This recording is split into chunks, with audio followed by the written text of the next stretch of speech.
कभी कहीं पर सुना है तुमने कि कोई अपने पुराने कपड़े कहीं गरीबों में बांट दे और फिर कभी उनसे जाके पूछे कि किसने पहना वो सुर्ख जोड़ा, वो सब्ज चादर किसे मिली थी, किसे मिली मेरी नीली जैकेट।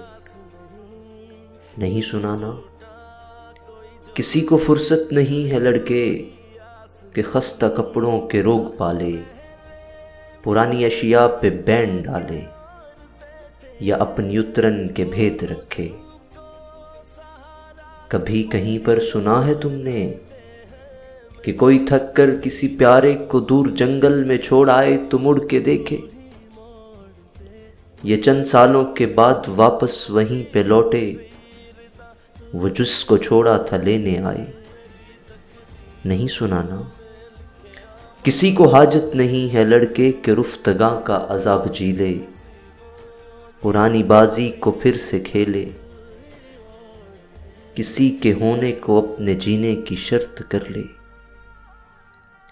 इसीलिए तो मुझे नहीं है ये फिक्र बिल्कुल, कहाँ तुम्हारी ये उम्र बीती या कैसी हालत में वक्त काटा, बिछड़ के मुझसे किसे मिले तुम। मुझे नहीं है ये फिक्र बिल्कुल कि मेरी उतरन को किसने पहना, मेरी उतरन को किसने पहना, मेरी उतरन को किसने पहना।